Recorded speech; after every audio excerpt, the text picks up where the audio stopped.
में कि जो बहुत इंपॉर्टेंट पोजीशंस पर हैं। लेकिन ये बात भी सही है और ये जो है हम लोगों के लिए बहुत तकलीफ की बात है कि आज भी हिंदुस्तान में लड़की को पैदा होने पे दफन कर दिया जाता है।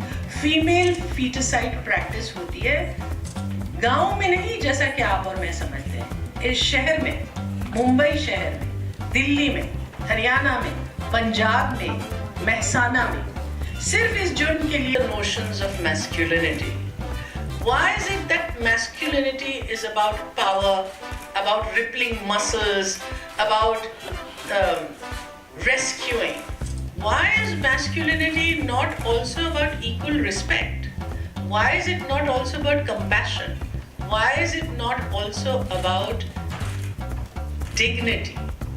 जब तक मर्द और औरत एक साथ कंधे से कंधा मिलाकर आगे नहीं बढ़ेंगे, सही मानों में हम औरतों के सशक्तिकरण को पूरी तरह से नहीं बना सकते। तो आप देखिए कि मैंने इन दिनों में ऐसा किया था कि कई सारे टेक्स्ट बुक्स मैंने देखे थे 3rd स्टैंडर्ड के बच्चों के लिए, क्योंकि ये तो हम कहते हैं कि शिक्षा बहुत ज़रूरी है, लेकिन किस तरह की शिक्षा उस पर कम तवज्जो देते हैं। तो मैंने कहा चलो मैं देखती हूँ। तो 3rd स्टैंडर्ड की टेक्स्ट बुक्स में एक सवाल आता है, माँ कहाँ है? आपको क्या लगता है उसका जवाब क्या होगा? माँ रसोई घर में है। उसके साथ दूसरा सवाल होता है, पिता कहाँ है? जवाब होता है, पिता दफ्तर में है। तो मैंने पार्लियामेंट में उठ के ये बात कही थी कि ऐसा क्यों नहीं हो सकता कि सवाल हो माँ कहाँ है, जवाब हो माँ दफ्तर में है, पिता कहाँ है, जवाब हो पिता रसोई घर में है। ये क्यों नहीं हो सकता है कि माँ और पिता दोनों रसोई घर में है और माँ और पिता दोनों दफ्तर में है? हम क्यों अपने 3 साल के बच्चों के लिए ये तय कर देते हैं कि लड़कियों का काम अलग है और मर्दों का काम अलग है? इस माइंडसेट को हमको चेंज करना पड़ेगा, क्योंकि हमारा जिस तरह का पेट्रियार्कल सोसाइटी है, जिसमें आज भी लड़के के पैदा होने पर लड्डू बहाए जाते हैं और लड़की के पैदा होने पर आंसू बहाए जाते हैं, हमको अपना ये सोचने की जो ज़हनियत है उसको बदलना होगा। उसके बदलने के लिए हमको कुछ कदम उठाने पड़ेंगे, जिसमें लड़की और लड़के का जो रिश्ता है उसके अंदर जो हायरार्की है उसको चेंज करना पड़ेगा, so that it becomes not about the powerful wielding power on the weak, but it becomes a sharing of power. If when women become powerful, they're going to behave exactly like men. There's going to be no change in our society. The fact that we are women should inform our attitude towards the world. मैं समझती हूँ कि मर्द और औरत एक दूसरे से अलग हैं।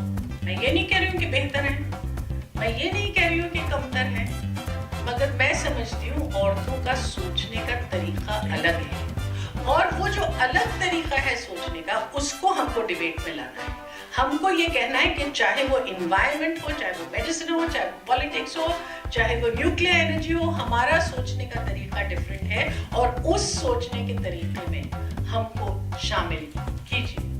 लेकिन कुछ भी ऑटोमेटिकली नहीं होगा। मैं आपको एक बहुत सैड किस्सा बनाती हूँ। ये जब निर्भया के बाद ये तय किया था कि नहीं पुलिस स्टेशन में औरतें ही होना चाहिए, औरतें जो है पुलिस अफसर होंगी तो बेटर होगा, लेकिन औरतों ने भी तो वही पेट्रियार्कल माइंडसेट इंटरनलाइज किया है। तो एक औरत को उसके पति ने बहुत बुरी तरह से मारा था, उसकी आंख फूट गई थी, उसका हाथ टूट गया था, तो वो डर रही थी और जाना नहीं चाह रही थी पुलिस के पास। लेकिन मानुषी जो मैगजीन है उसने कहा कि नहीं, आपको FIR तो दर्ज करवाना पड़ेगा। वहाँ एक पुलिस ऑफिसर औरत बैठी, वो बार बार उससे सवाल कर रही थी कि तुमने क्या किया आज, क्या गलती की कि तुम्हारे शौहर ने तुमको पीटा। तो उसने बोला मैंने कुछ नहीं किया। तो कहने लगी कि तुम्हारा शौहर क्या पागल है कि बिला वजह तुमको मारा था? कुछ तो तुमने किया होगा, बताओ सुबह से तुमने क्या किया। तो औरत ने कहा मैंने कपड़े धो के सुखाने के लिए रखे थे और बारिश आ गई और मैं कपड़े उठाना भूल गई। तो वो पुलिस ऑफिसर कहती देखा, मैंने कहा था तुम्हारा पर्सन। अभी तो हम हंस रहे हैं, लेकिन ये कितनी तकलीफ की बात है।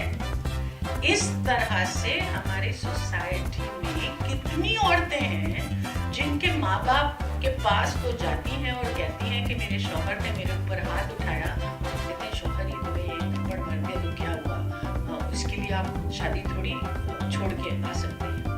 तो ये एक्सेप्टेंस ऑफ वायलेंस हमारे डीएनए में आ चुका है। हमने ये देखा है कि जहाँ जहाँ लड़कियों को बराबरी का मौका मिला है, हमने ये देखा है कि जब आप सीबीएसई एग्जाम्स देखते हैं तो ज्यादातर होता ये है कि लड़कियां जो है लड़कों से बेटर करती हैं। तो इक्वल और जो बराबरी की अपॉर्चुनिटी है, बराबरी की अपॉर्चुनिटी हमको अपना हक समझ के लेना चाहिए। मेरे पिताजी ने आज से 70 साल पहले एक नज्म लिखी थी औरत, जिसमें उन्होंने कहा था जिंदगी जहद है सब्र के काबू में नहीं, उड़ने खुलने में है निखत हमें गेसू में नहीं, जन्नत एक और है जो मर्द के पहलू में नहीं, उसकी आजाद रविश पर भी मचलना है तुझे, उठ मेरी जान मेरे साथ ही चलना है तुझे।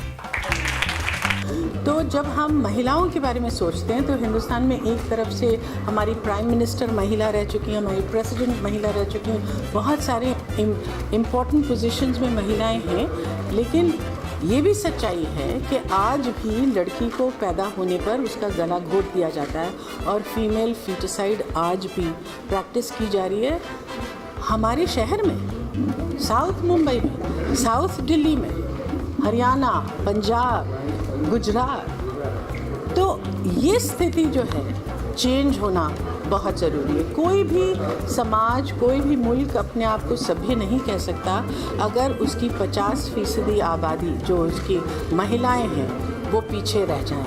इसलिए ज़रूरी है कि हम बराबर का मौका अपनी महिलाओं को दें, बराबर का मौका अपनी लड़कियों को दें, उनकी तालीम की फ़िक्र करें, उनके किसी तरह की उनके पास सलाहियत होनी चाहिए जिसके ऊपर वो अपने पाँव पे खड़ा हो सके।